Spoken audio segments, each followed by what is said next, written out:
Hey guys, welcome back to my channel. तो आज हम पढ़ने वाले हैं atoms and molecules which is a part of science chemistry class 9th chapter number 3।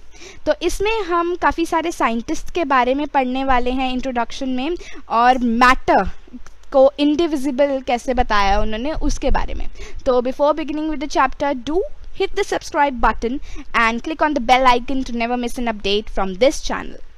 And here we go. तो अब जब हम बात कर रहे हैं एटम्स और मॉलिक्यूल्स की, तो मैटर तो बीच में ज़रूर आता है। तो इनडिविजिबल पार्टिकल ऑफ मैटर को हम कहते हैं एटम। तो हियर वी गो।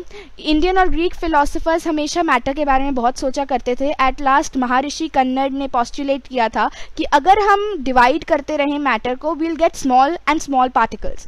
अब पकूड़ा कटियामा ने उसे और ऊपर लाके कहा था कि वो जो स्मॉल एंड स्मॉल पार्टिकल्स हैं वो कंबाइंड फॉर्म में एग्जिस्ट करते हैं। ऐसा ही कुछ ग्रीक फिलोसोफर्स डेमोक्राइटस और ल्यूसिपस ने भी कहा था। And this indivisible form of matter को उन्होंने एटम नाम दिया था।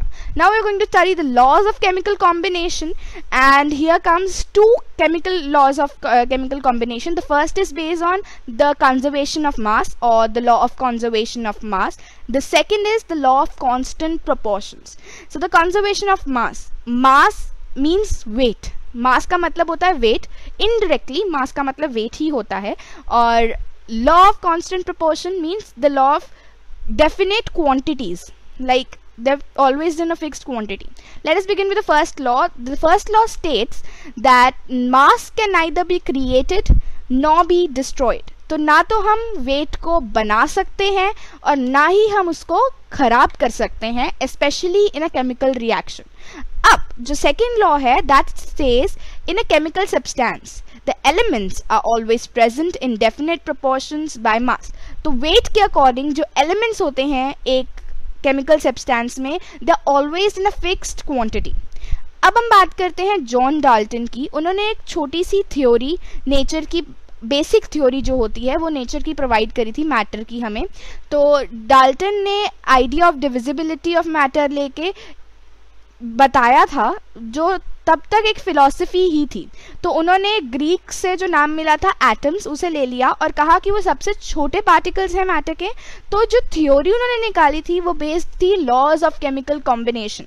तो जो डाल्टन की atomic theory, Dalton's atomic theory, this is popularly known, तो उन्होंने काफ़ी पॉस्टुलेट्स दिए थे हमें। So the postulates, there were 6 postulates. The first postulate says that all matter is made up of very tiny particles that are called as atoms, which participate in chemical reactions. तो atom के बारे में हम पहले ही पढ़ चुके हैं। They are indivisible particles, they are very small in size. तो वो कहते हैं कि हर एक चीज़ एटम से बनी है, they are very tiny particles, और वही एटम्स होते हैं जो हमारी केमिकल रिएक्शंस में भी प्लेस लेते हैं। अब हम बात करते हैं हमारी सेकंड पॉस्टुलेट की। Atoms are indivisible particles which can not be created और destroyed in a chemical reaction, जो हमने पहली उसमें पढ़ लिया था, law of conservation of mass में। Atoms of a given element are identical in mass and chemical properties. तो उनका वेट और उनकी केमिकल प्रॉपर्टी आइडेंटिफाई की जा सकते हैं। तो atoms of different elements have different masses and different chemical properties. Atoms combine in a ratio of small whole numbers to form compounds. The relative number and the kinds of atoms in a given are constant. तो ये सब जो theory थी, these are very basic concepts जो हम अभी मैं बता भी चुकी हूँ. So let us begin with the first topic of ours, that is atoms. तो एटम्स का साइज और उसके सिंबल्स के बारे में हम जानेंगे। Let us begin with the atoms. तो जब हम एक बिल्डिंग बनाना या एक घर बनाना शुरू करते हैं, हमारे पास एक ब्रिक होती है। We start with a brick and go on making a room, then from a room we make a building. तो एक कमरा बनता है, कमरे के बाद हम पूरी बिल्डिंग बना लेते हैं। तो बिल्डिंग ब्लॉक क्या हुआ? एक brick. A brick is a building block of making a building. तो इस तरीके से ही हमारे पास एक और थ्योरी आती है, atom is also a building block, जो जुड़ जुड़ के एक मॉलिक्यूल बनाते हैं। मॉलिक्यूल फर्दर बड़ा पार्ट बनाते हैं, तो that is a building block. तो हमारे पास जो एटम की हमारे पास डेफिनेशन है, an atom is the smallest unit of ordinary matter that forms a chemical element. ये हमारी डेफिनेशन है मैटर की। तो let us begin with the size of atoms. तो अब साइज ऑफ एटम्स, एटम्स छोटे से छोटा पार्टिकल को भी हम कह सकते हैं, जैसे हमने कहा these are very small in size. Atoms are very small, they are smaller than anything we could imagine and could be thick as a sheet of paper. तो इतने मोटे भी हो सकते हैं कि वो एक शीट ऑफ पेपर भी हो, या इतना भी हो सकता है कि वो छोटे से छोटा पार्टिकल भी हो. तो एटम का जो रेडियस होता है या एटॉमिक रेडियस जिसे हम कहते हैं, वो हम नैनोमीटर्स में मेजर करते हैं. Like it's metre is a unit, nanometres is also a unit. तो 1 मीटर के अंदर 10 रेज़ टू पावर 9 नैनोमीटर्स होते हैं. अब हम करते हैं सिंबल्स की बात. तो हर एक चीज़ का एक डिफरेंट सिंबल होता है. Like we have already studied this in class 8th, but still we have to remember or we have to recapitulate. तो हर एक चीज़ का एक different symbol दिया गया है so that we could write chemical equations. तो जैसे यहाँ पे काफ़ी सारे example दे रखे हैं हमें NCERT में. एल्यूमिनियम का symbol होता है Al, कॉपर का सिंबल है Cu, नाइट्रोजन का सिंबल N है, आर्गोन का Ar है, and etc. There are many more symbols. Let us begin with the atomic mass. जैसे मैं बता चुकी हूँ कि mass means weight and atomic mass means atom का weight. तो एटम के वेट में ये सबसे मोस्ट रिमार्केबल कॉन्सेप्ट था जो जॉन डाल्टन को समझ आया था. According to him each element was or had atomic mass. तो हर एक एलिमेंट का, एक एटम का एक वेट होता था. तो and this weight was earlier defined as the atomic mass unit, means उसका symbol AMU होता था, but अब वो change करके U कर दिया गया, which means unified mass. अब हम करते हैं atomic mass की बात. Atomic mass refers to the mass of an atom. It depicts how many times of an atom is heavier than 1/12 of the mass of the atom of carbon. तो अब ये कहते हैं कि अभी हम एक एटम का वेट निकालना हो तो हम उसे कार्बन एटम से कंपेयर करते हैं और उसके अकॉर्डिंग उसका वेट बता देते हैं.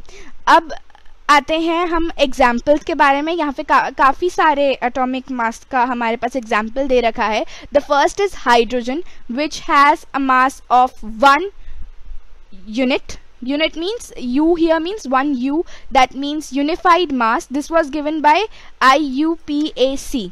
This is IUPAC here means International Union of Pure and Applied Chemistry, which says that this would be, जो हमें बताते हैं कि ये यूनिट आएगी. तो हमने काफ़ी सारे एग्जाम्पल्स भी अब देख लिए. हम अब बात करेंगे मॉलिक्यूल के बारे में. तो अब हमने एटम्स के बारे में काफ़ी कुछ डिस्कस कर लिया, हमारे पास काफ़ी ज़्यादा नॉलेज हो गई है एटम्स की. अब हम आते हैं मॉलिक्यूल. अब molecule means group of atoms. Group of atom means एक एटम, 2 एटम, 3 एटम, सारे एटम मिलके एक मॉलिक्यूल बनाते हैं. अब हम बात करेंगे मॉलिक्यूल की डेफिनेशन की.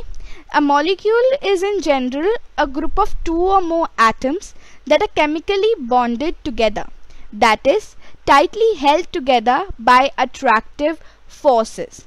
A molecule can be defined as the smallest particle of an element or a compound that is capable of an independent existence. तो एक मॉलिक्यूल जैसे मैंने कहा ग्रुप होता है जो केमिकली एक जैसे एटम्स होते हैं वो कंबाइन करके एक मॉलिक्यूल बना लेते हैं. एक मॉलिक्यूल फर्दर कंबाइन करके एक एलिमेंट या एक कंपाउंड बनाता है. And atoms of same elements or different elements can join to form molecules. तो different elements के भी होंगे atoms या same elements के भी होंगे, वो भी मिलकर एक molecule बना सकते हैं. Now we are talking about types of molecules. हमारे पास mainly 4 types of molecules होते हैं. एक molecule जिसमें consisting of one type of atom. Then we have, those are called as monoatomic molecules. Then we have diatomic that consists of 2 types of atoms. Then we have tetraatomic that consists of 3 types of atoms. And then we have polyatomic that consists of many types of atoms. तो हमारे पास काफ़ी सारे examples भी दे रखे हैं. That is argon is monoatomic, oxygen is diatomic, and phosphorus is tetraatomic, and sulfur is polyatomic. Now we're going to talk about ions. Ions is also a very important concept. So all the compounds that are metals and non-metals, they have some sort of charged species that are called as ions. तो हर किसी अब सारे atoms जो होते हैं उनमें से कई एटम्स में चार्ज भी होता है. चार्ज मीन्स इलेक्ट्रिक चार्ज या किसी भी तरीके का एक चार्ज होता है that is either negative or positive. तो कंपाउंड्स हमारे पास ये डेफिनेशन आ चुकी है स्क्रीन पे. Compounds composed of metals and non metals contain charge species. The charge species are known as ions. An ion is a charge particle and can be negatively or positively charged. तो एक ion या तो positive होगा, that means plus, या negative होगा, that means minus. जो ion होता है that is also very important because इससे इलेक्ट्रिसिटी वगैरह बहुत आगे बहुत होगा. तो first we have cation, that is a positively charge particle. तो एक पॉजिटिवली चार्ज पार्टिकल को हम कैटायन कहते हैं और एक नेगेटिवली चार्ज पार्टिकल को हम अनायन कहते हैं. हमारे पास बेसिकली आयन के दो टाइप्स ही होते हैं जो दिखा चुके हैं. And then we come on to chemical formulation. ये केमिकल फॉर्मुलेशन में आयन्स बहुत हेल्प करते हैं. Ions, molecules and compounds, they are really important in the chemical formulation. So now we begin with writing a chemical formula. The chemical formula of a compound is a symbolic representation of its composition. The chemical formula of different compounds can be written easily. तो जो chemical formula होता है वो एक symbol के साथ represent करने का हमारे पास तरीका होता है जो हम इजीली इक्वेशन लिख सकते हैं. That is the symbolic representation. और जो केमिकल फॉर्मूला होता है वो अलग अलग कंपाउंड्स के बारे में होता है और काफ़ी इजीली लिखा जा सकता है. अब हम बात करने वाले हैं वैलेंसी की. That also plays a very important role in writing a chemical formula. तो वैलेंसी क्या होती है? वैलेंसी को हम एक एटम की आर्म्स या एक एटम की लेग्स की तरह, हैंड्स की तरह ट्रीट करते हैं, sort of a body part of an atom. तो हम क्या कहते हैं? वैलेंसी वो एक कैपेसिटी है या वो एक पावर है that helps in combining, the capacity और the power that helps of an atom in combining its with other atoms. तो हम वो पावर के बारे में बात करेंगे. The definition is on the screen. The combining power of an element is known as its valency. Valency can be used to find out how the atoms of an element will combine the atoms of another element to form a chemical compound. The valency of an atom or a valency of the atom of an element can be thought of arms or hands of the atom. तो this is a very important part of writing the chemical formula. तो हमें उस power या उसकी power और उसकी valency पता होना बहुत ज़रूरी है केमिकल फार्मूला. तो हमारे पास जब केमिकल फार्मूला हम लिखते हैं तो हमें काफ़ी रूल्स चाहिए होते हैं केमिकल फॉर्मुलेशन के लिए. उनमें से कुछ रूल्स हमारी स्क्रीन पे हैं. तो पहला रूल कहता है कि दोनों तरफ बैलेंस होना चाहिए, वैलेंसीज का दोनों तरफ सेम कैपेसिटी होनी चाहिए. Then only we can write a chemical formula. Then when a consisting, अब ये काफ़ी सारे और एग्जाम्पल्स हमें दे रखे हैं. तो ये भी दोनों रूल्स बहुत इंपॉर्टेंट है कि when a compound consists of metal or non-metal, the name of metal is written first. तो metal का नाम पहले आता है. तो in compounds formed with polyatomic ion, the number of ions present in the compound is indicated and blah blah blah. तो हमने ये रूल्स पढ़ लिए. अब हम बात करेंगे फॉर्मूला ऑफ हाइड्रोजन क्लोराइड. हमने हाइड्रोजन क्लोराइड का फॉर्मूला कैसे लिखा? तो जो सिंबल है और वैलेंसी है हम उसे क्रॉस मल्टीप्लाई करते हैं. Symbol means is the example that is H, and for H means hydrogen and chloride का सिंबल है Cl. तो अब दोनों को जब हम क्रॉस मल्टीप्लाई करेंगे तो हमें एक फॉर्मूला मिलेगा that is HCl. Now we're going to talk about molecular mass. पहले हमने atoms के बारे में पढ़ा था तो हमने atomic mass पढ़ा था, that is the weight of a particular atom. अब हम पढ़ रहे हैं molecules के बारे में. तो molecular mass means the weight of a particular molecule. एक molecule में काफ़ी सारे atoms होते हैं तो उसी तरह हम सारे atoms का weight combine करके एक molecular mass मिलता है, या सारे atoms का weight करके एक molecule का भी हमें weight मिलता है. तो now we go through an example.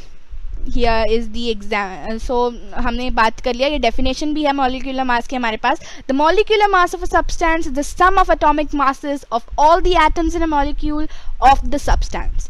It is therefore the relative mass of molecule expressed in atomic mass units U.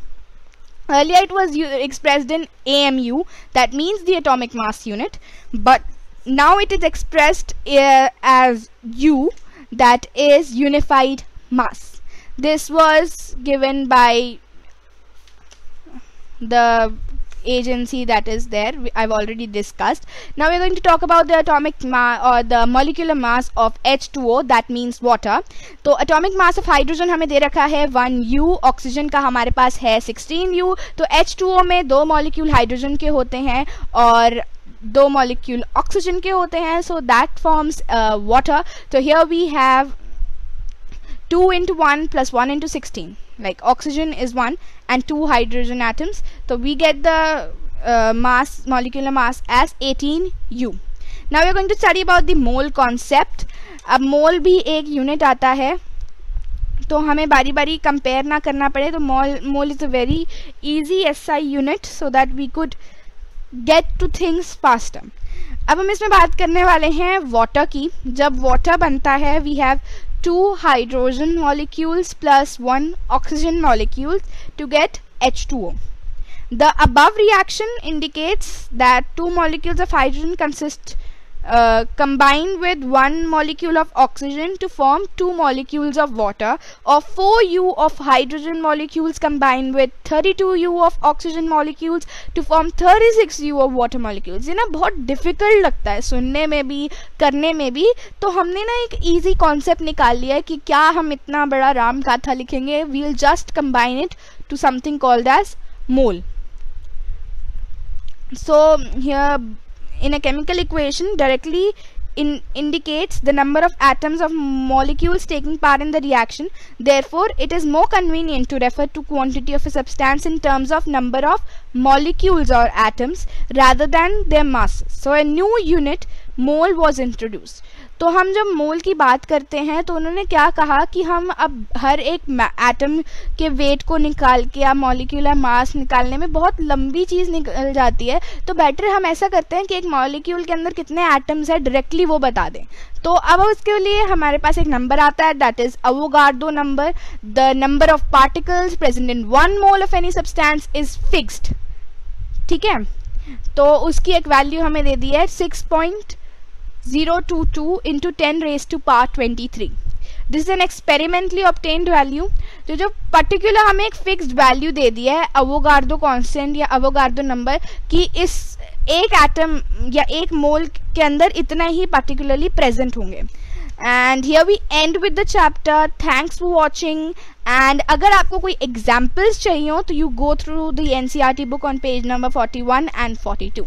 Thanks for watching. I hope you liked the explanation very much. Thank you.